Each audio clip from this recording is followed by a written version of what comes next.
Taxe sur la plus-value immobilière.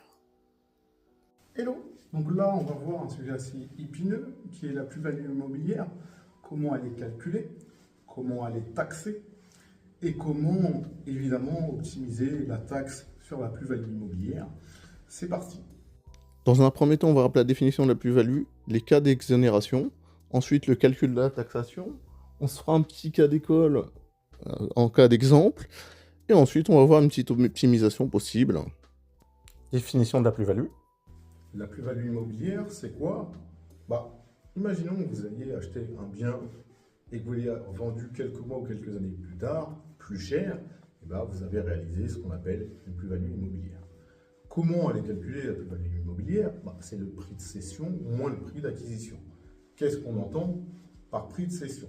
Le prix de cession, c'est le prix auquel vous allez vendre le bien, auquel vous allez retirer les frais liés à la vente, c'est-à-dire par exemple les diagnostics immobiliers que vous avez fait pour vendre, donc vous allez les retirer évidemment du prix de cession, et éventuellement le prêt état daté que vous êtes obligé de faire pour vendre.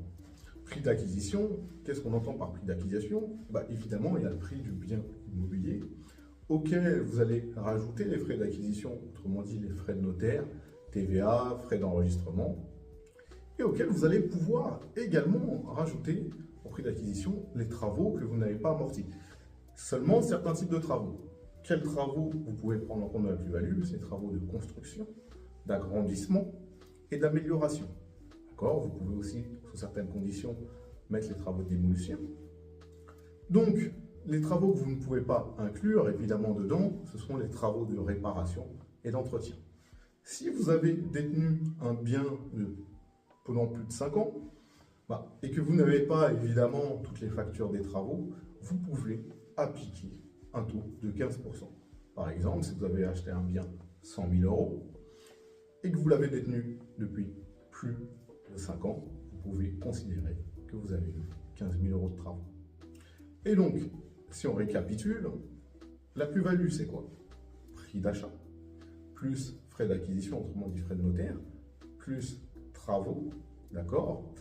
Et cette partie-là, acquisition, vous allez la retirer au prix de cession. Donc ce sera le prix de cession, le prix où vous l'avez vendu, moins le prix d'achat, moins les frais d'acquisition, moins les travaux. Et voilà comment est calculée la plus-value immobilière. Cas d'exonération. La plus-value, elle est taxée de manière générale.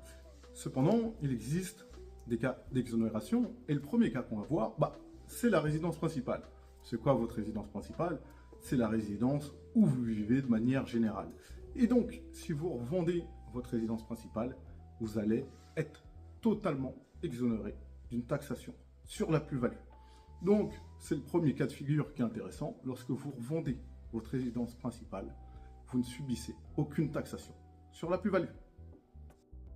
Deuxième cas de figure, c'est dans le cas d'une cession, de votre première cession, autre qu'une résidence principale. Donc là, vous pouvez être exonéré évidemment de taxation sur la plus-value, mais il faut respecter certaines règles, et les règles sont les suivantes. Évidemment, la première, c'est que vous n'ayez pas été propriétaire de votre résidence principale durant les 4 années précédentes. Et deuxième condition, c'est que cette plus-value soit réinvestie dans les 24 mois, c'est-à-dire dans les 2 ans qui suivent, dans l'acquisition d'une résidence principale. Vous pouvez évidemment réinvestir partiellement une partie de la plus-value. Et c'est ce réinvestissement partiel qui est exonéré. Ce que vous n'aurez pas réinvesti subira la taxation prévue sur la plus-value. Troisième cas de figure, vous détenez le bien depuis plus de 30 ans, vous n'aurez pas de taxation sur la plus-value. Donc, quatrième cas de figure, vous faites la cession d'un bien à moins de 15 000 euros, évidemment, vous serez exonéré de la plus-value. Par exemple, vous avez acheté un parking 5 000 euros, vous le revendez 15 000 euros, vous avez fait 10 000 euros de plus-value. Cette plus-value, évidemment, ne sera pas taxée. D'accord? Quand je dis vous l'avez acheté 5 000 euros, c'est tout frais d'acquisition compris, bien évidemment. Et dans ce cas-là, évidemment, pas de taxation sur la plus-value. Cinquième cas de figure, vous vendez votre bien à un organisme en charge des logements sociaux.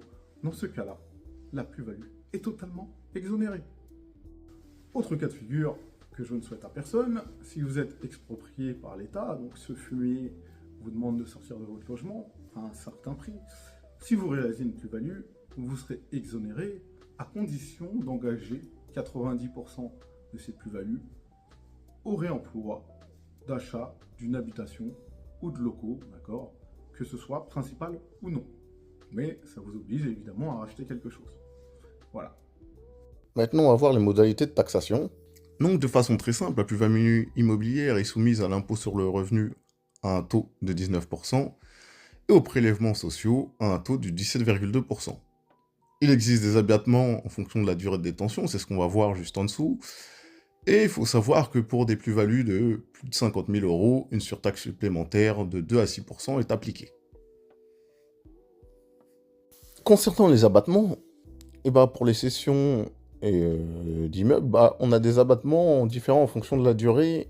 Et pour l'impôt sur le revenu, l'abattement il est de 6% par an à partir de la 5e année, en fait. C'est à partir de la 6e, donc après la 5e, on a 6% par an. Et pour les prélèvements sociaux, au-delà de la 5e année jusqu'à la 21e, on a 1,65%. Sur la 22e, on a 1,60%. Et ensuite, au-delà de la 22e, ce sera 9% par an. Et après, ce que vous comprenez bien, c'est que pour un bien détenu de plus de 30 ans, il n'y a pas de taxation du tout, c'est ce qu'on a vu précédemment.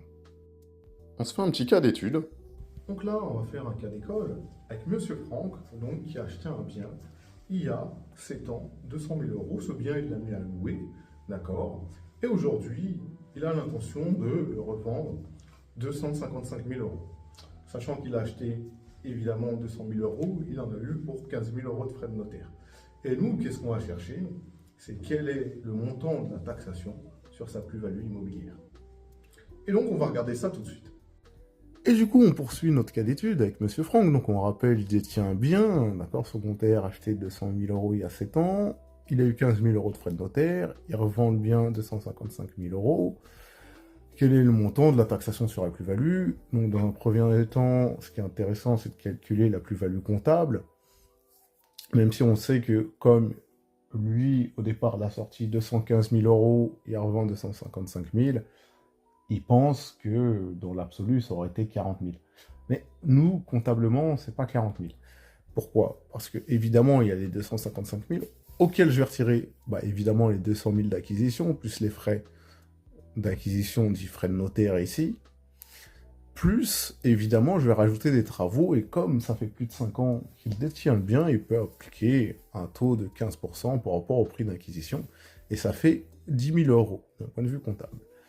Une fois qu'on a fait ça, il va falloir calculer, évidemment, l'impôt sur le revenu et les prélèvements sociaux. Donc l'impôt sur le revenu, ce sera 19%, évidemment, après les abattements.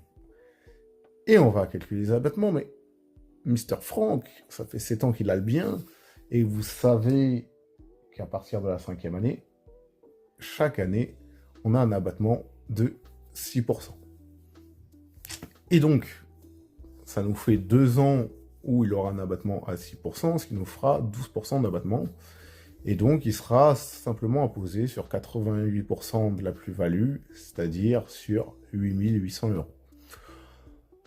Et maintenant, l'impôt sur le revenu lié à cette plus-value, vous allez faire 19% de 8 800 euros. Et ça vous fait 1 672 euros, tout simplement. Maintenant, il ne faut pas oublier les prélèvements sociaux. Donc, les prélèvements sociaux, ce sera 17,2% après abattement. De la même manière, vu que ça fait 7 ans qu'il a le bien, et vous savez que la 6e et la 7e année, l'abattement sur les prélèvements sociaux, il est de 1,65%. Donc au global, il aura un abattement de 3,3%. Et donc les prélèvements sociaux porteront donc sur 96,7% de la plus-value, c'est-à-dire sur 9 670 euros.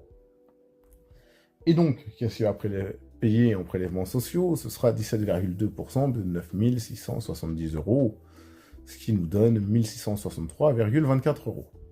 Et donc, au total, la taxation elle sera de 1672 plus 1663,24 euros, ce qui nous fait 3335,34 euros.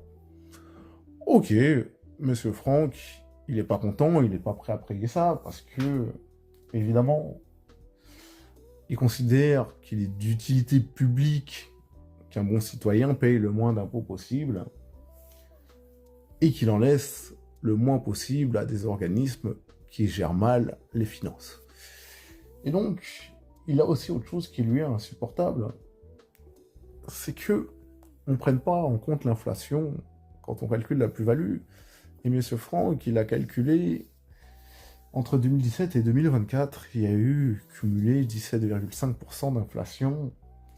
Et donc, ça veut dire que 215 000 euros en pouvoir d'achat 2017 doivent être transformés en 252 000 euros en pouvoir d'achat, évidemment, 2024.